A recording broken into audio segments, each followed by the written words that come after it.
Evangelho, domingo da 28ª semana do tempo comum. O Senhor esteja convosco, Ele está no meio de nós.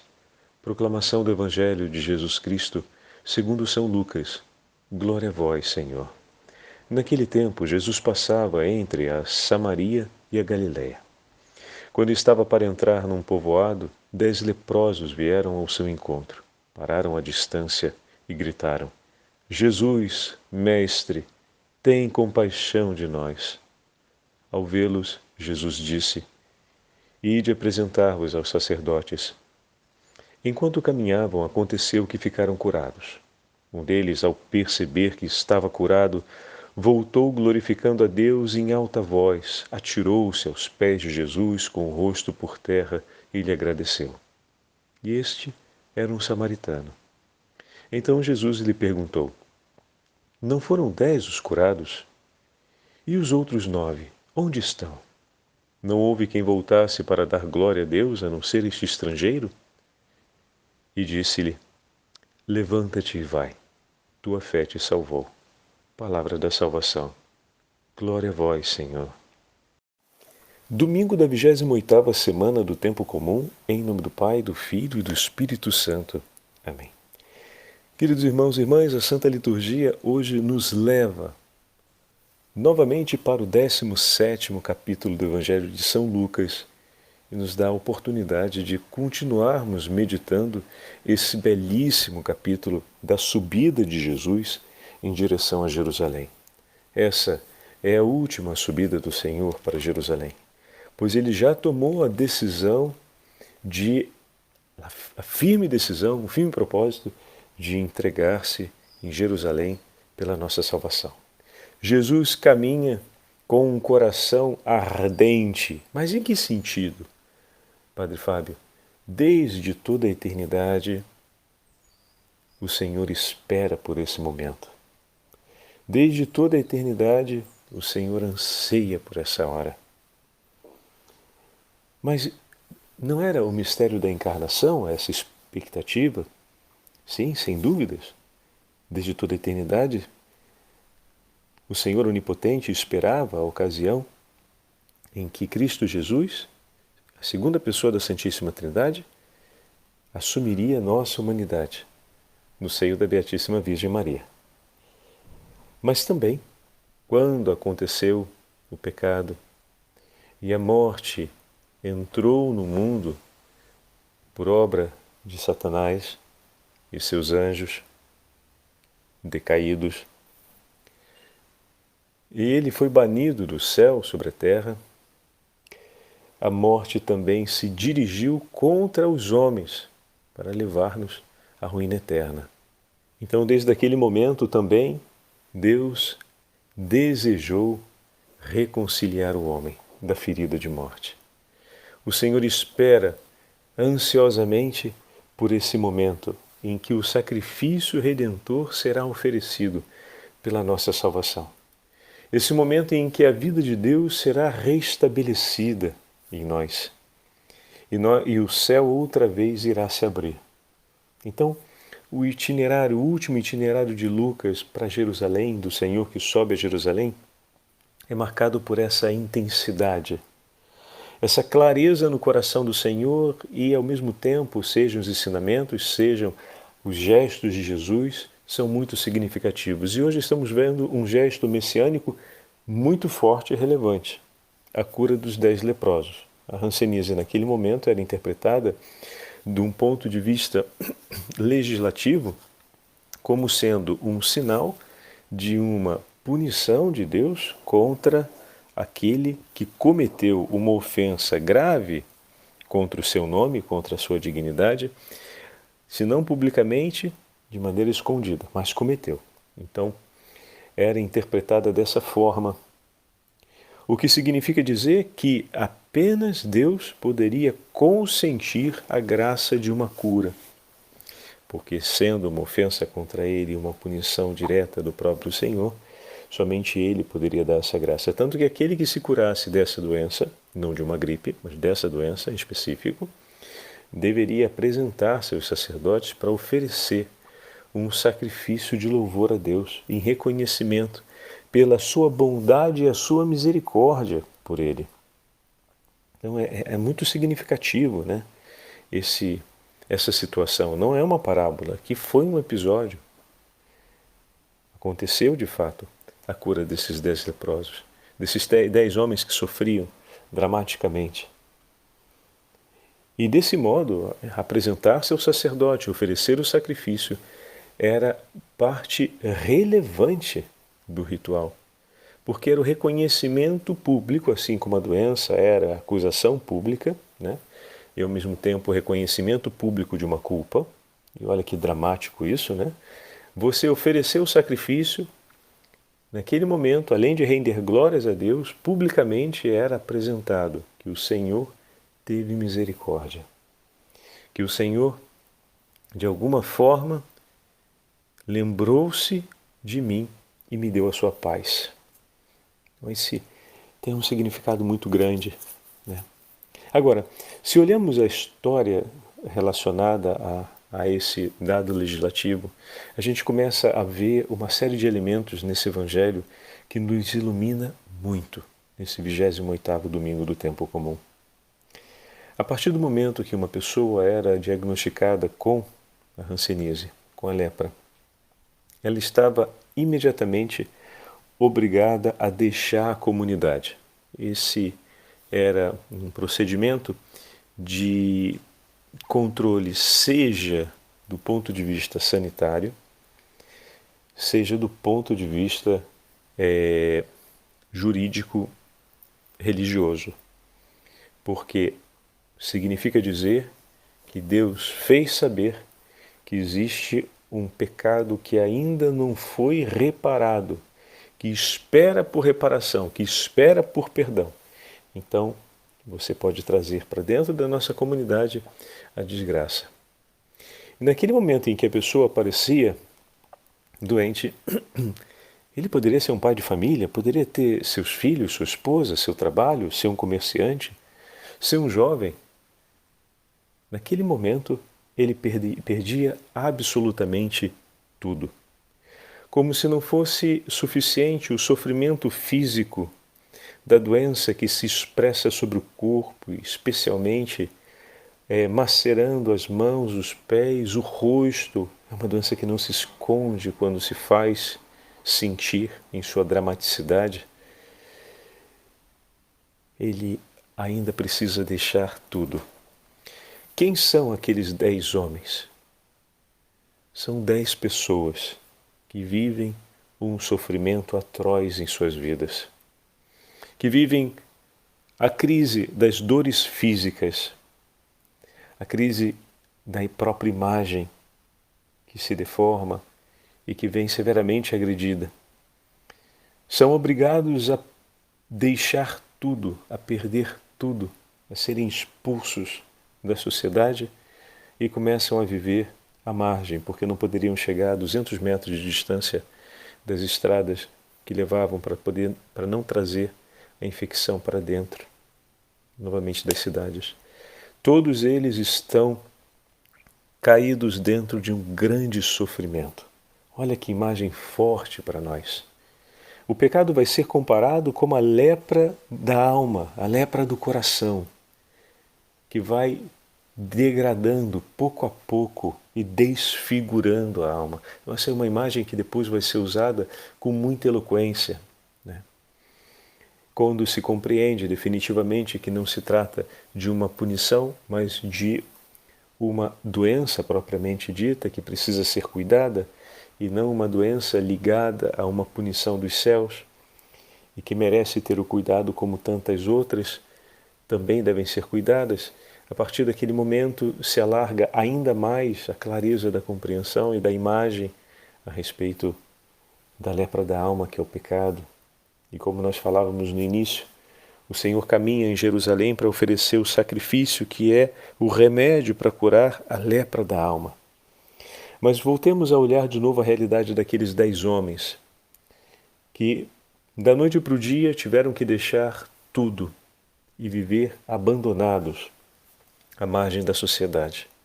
O sofrimento, meus irmãos, nos une. O sofrimento nos une. Como vimos no texto, entre eles tinha judeus e samaritanos.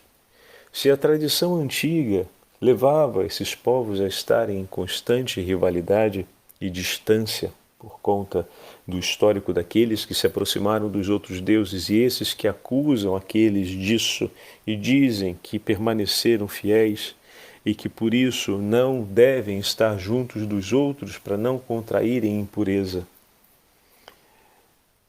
Todos aqueles que estão sofrendo no pecado estão juntos, estão próximos um do outro. Muita coisa pode nos unir e muita coisa pode nos separar nessa vida. Agora, é preciso deixar claro que só o sofrimento não é suficiente para unir os homens. O que todos eles tinham em comum ali, para além do sofrimento, era uma fé. Como assim, Padre Fábio? Todos eles esperavam o socorro de Deus. Caminhavam juntos, cuidavam juntos uns dos outros, mas no momento em que Jesus passa, todos vão juntos até Jesus. Não era apenas a filantropia do cuidado com o próximo em sofrimento que tornava o coração deles um coração melhor, mas era a esperança na misericórdia de um Deus que pode ser misericordioso com os que sofrem. E exatamente por essa fé estar presente no coração deles, os mesmos companheiros que sofrem com eles são um testemunho dessa misericórdia do Deus que eu espero. Eu tenho a fé e esperança em um Deus que é misericordioso e que socorre. E essa fé e esperança se renovam vendo o meu irmão que cuida de mim. Vendo o teu gesto de amor e como você também espera nesse Senhor, o teu agir não é só um agir filantrópico, mas é um agir que está nutrido, animado, alicerçado nessa esperança. Pois você cuida de mim quando eu preciso, com alegria no coração, de que o Senhor virá cuidar de nós. E você faz como o teu Senhor fará conosco. Isso é testemunho de fé. Isso não é filantropia. E na medida em que o coração do outro recolhe esse testemunho, renova a sua experiência, o seu desejo, a sua esperança. Por que desejo, Padre Fábio? Porque pode ser que ele não fosse da casa de Israel, né? Tem um samaritano ali, então o desejo de seguir essa mesma fé. E desse modo se matura uma experiência de fé e também se renova uma esperança, ao ponto de, no momento em que você estiver frágil, agora nas dores, na penúria da sua doença, eu vou estar ali do teu lado dizendo: anima-te, pois o Senhor vem nos socorrer com a sua misericórdia. E eu vou estar aqui do teu lado até a chegada do Senhor. Só o sofrimento não é suficiente para ser uma fonte de vida, de esperança e de fé no coração do homem. Só o puro e simples sofrimento não é certeza de que nos aproximaremos uns dos outros, mas é a forma como vivemos esse sofrimento. Em outras palavras, é a fé e a esperança que nos acompanha em meio ao sofrimento que nos une. E por meio da fé e da esperança que trazemos no coração, na hora do sofrimento, nos tornamos mais humanos. Pois o sofrimento coloca ao limite a nossa humanidade, coloca no limite a suportação, a nossa capacidade de suportar. O sofrimento em muitos momentos pode realmente nos bestializar, nos desumanizar. Mas o que nos mantém firmes na hora do sofrimento, o que não permite que nós nos desumanizemos, é a nossa fé e a nossa esperança. Em quê? Em quem? No Deus vivo, que nos ama de maneira clara, que não se confunde no seu amor por nós e não se confunde na hora de declarar quem somos e não se confunde na hora de nos mostrar a nós mesmos quem nós somos, qual a nossa identidade e o nosso valor. É por meio dessa experiência que se vive na fé, que se vive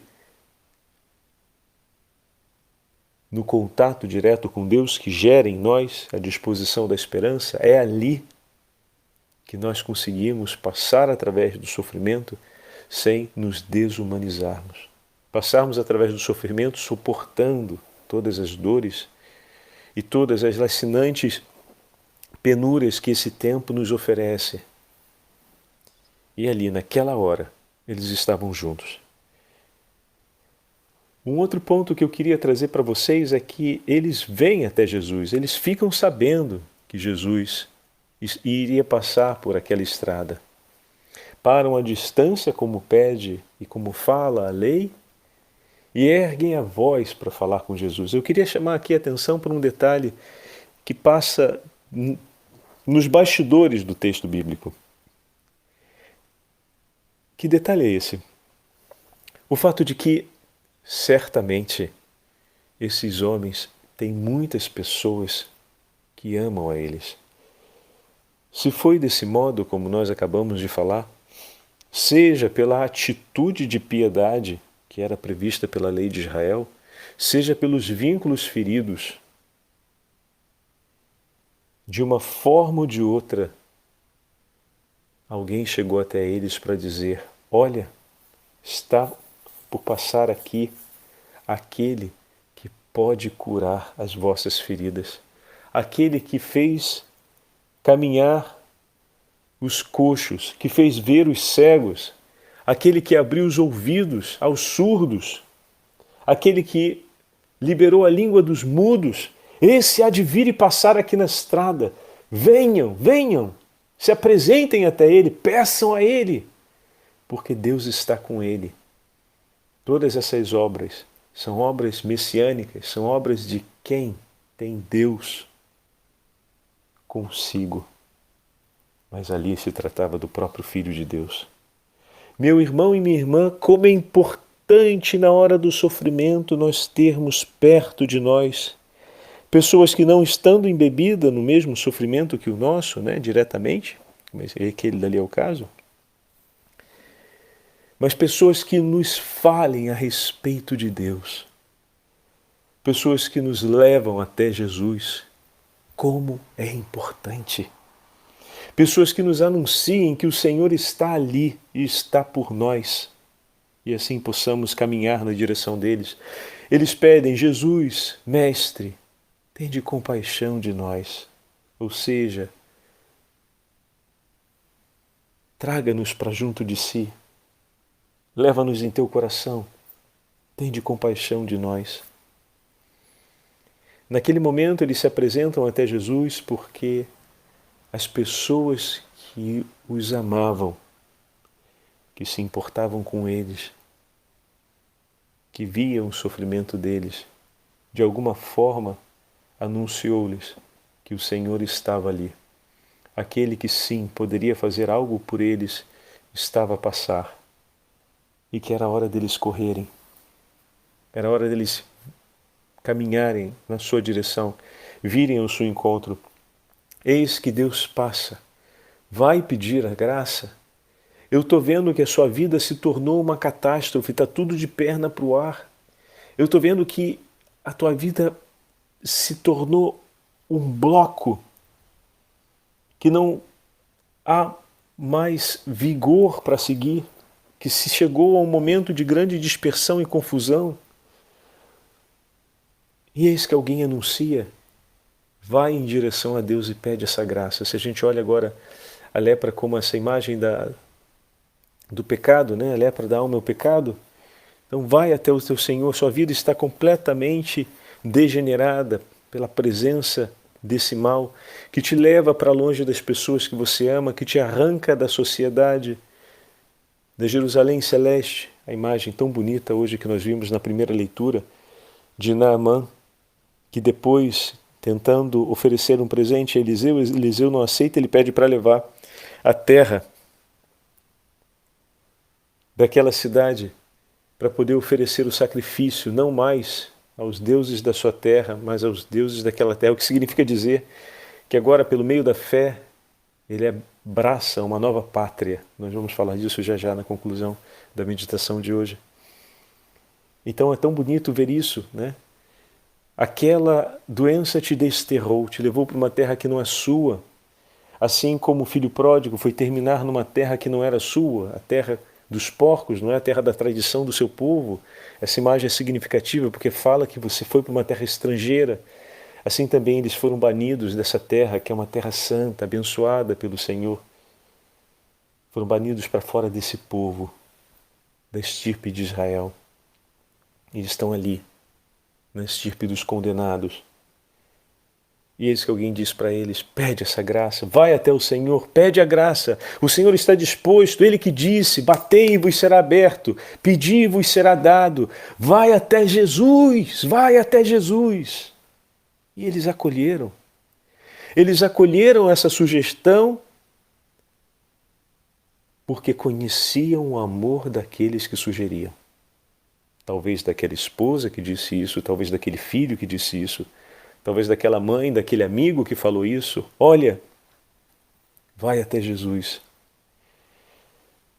Agora que você está percebendo o quanto você precisa do socorro da graça de Deus, vai até Jesus. Meu irmão, minha irmã, não desista de dizer isso para o teu filho, para o teu irmão, para a tua mãe, para o teu pai, que você percebe que está perdido, para aquele teu amigo,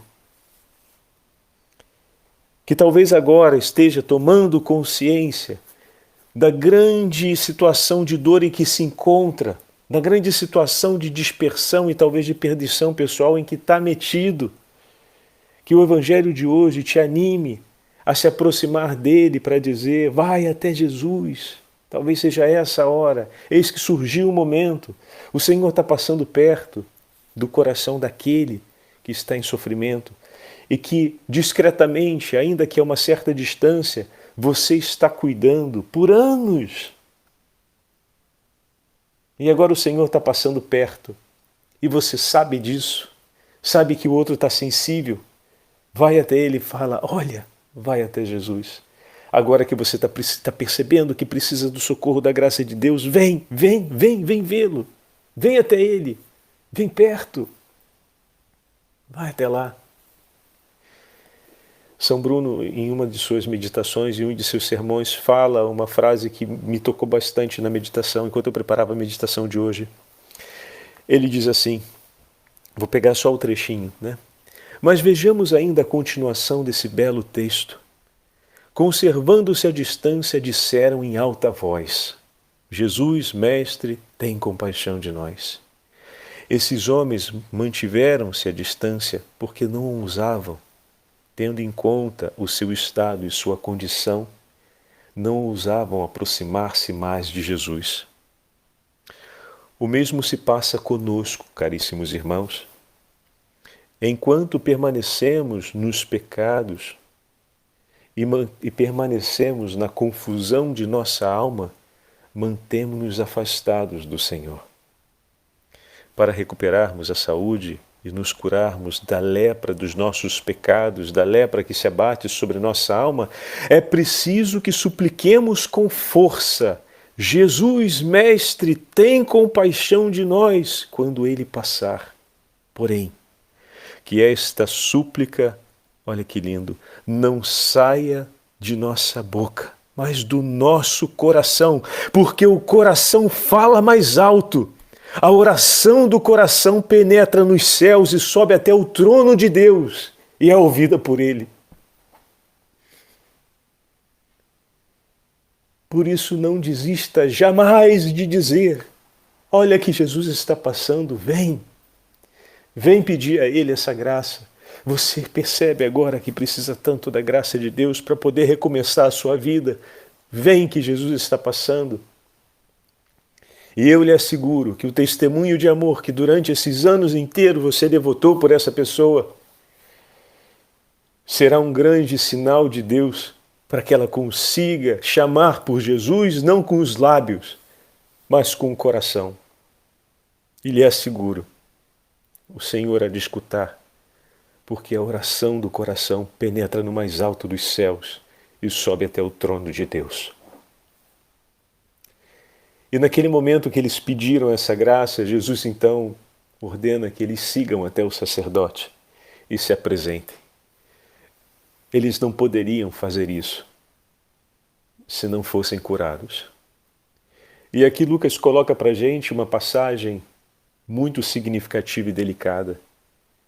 Por eles terem ouvido o Senhor, por eles terem obedecido o Senhor, acolher a palavra do Senhor e acatá-la, ou seja, colocá-la em ato, é a condição para que a gente seja curado por Deus.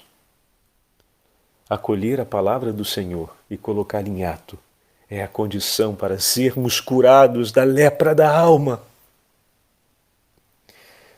Por isso é dinâmico o texto. Ide apresentar-vos aos sacerdotes. Ele não disse, sejam curados, agora vão. Ide. E aqueles... Aqui em italiano tem uma diferença. Quando você fala alguma coisa, se eu escuto com os ouvidos, eu digo que te ho sentito. Eu senti o que você disse, no sentido de escutei as palavras foram captadas pelo sentido da audição. Se digo te ho ascoltato, significa dizer que o que você me disse, eu trouxe para dentro. Ascoltare, que é muito parecido do escutar nosso, tem esse sentido que é diferente do sentire. O sentito significa dizer eu ouvi, que é distinto de dizer eu escutei. Dizer eu escutei significa dizer que eu trouxe para dentro. Ou ascoltato, eu trouxe para dentro aquilo que você me falou. Aquilo que era seu para mim, agora se tornou meu.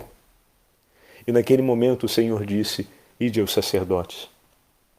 E eles obedeceram, eles escutaram. Eles tomaram aquela palavra do Senhor e fizeram como o Senhor disse. Assim Pedro fez a pesca milagrosa. Assim Pedro colocou os pés sobre as águas. Assim os apóstolos evangelizaram as cidades onde Jesus iria. Assim também aqueles homens ficaram curados. Era necessário essa bênção de Deus para que eles pudessem fazer recomeçar a vida. Não poderiam recomeçar a vida sem essa bênção de Deus.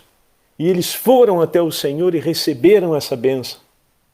E aqui entra a parte significativa, por assim dizer, né? Se podemos dizer desse modo, da parábola, que é um divisor de águas que nos marca.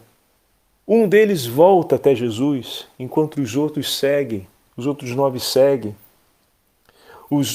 Aquele um que voltou compreendeu que o recomeçar da sua vida começa nos pés de Jesus.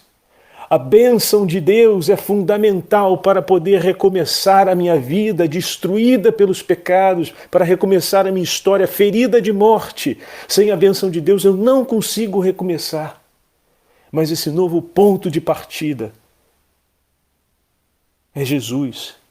Não é um recomeço para voltar a viver a vida como eu quero, do jeito que eu quero, do modo que me parece, como se tivesse acontecido um problema na estrada e agora eu pego o que preciso, obrigado, me dá aqui que eu vou voltar a viver a minha vida do jeito que eu quero. Aquele um entendeu que esse novo começo, esse repartir, esse começar de novo, esse dar início outra vez, a vida começa do ponto dos pés de Jesus, não de um outro lugar, mas dos pés do Senhor.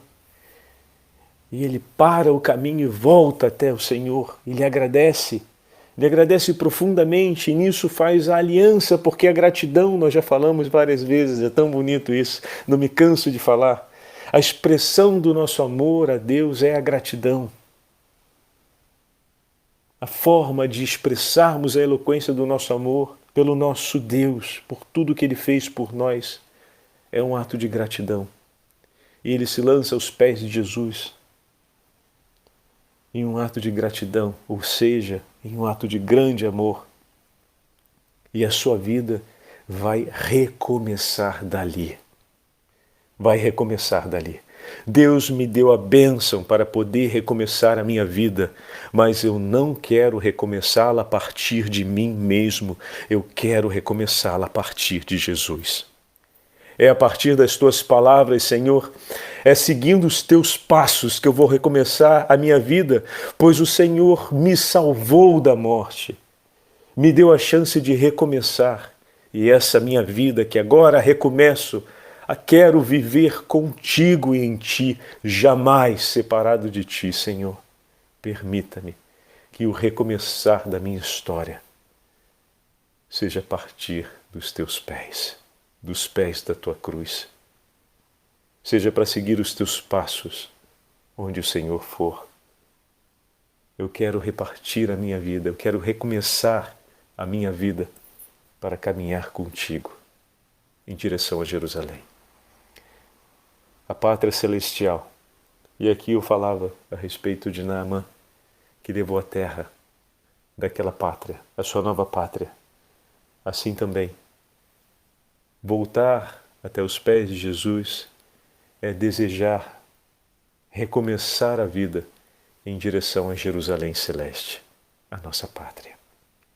O Senhor esteja convosco, Ele está no meio de nós.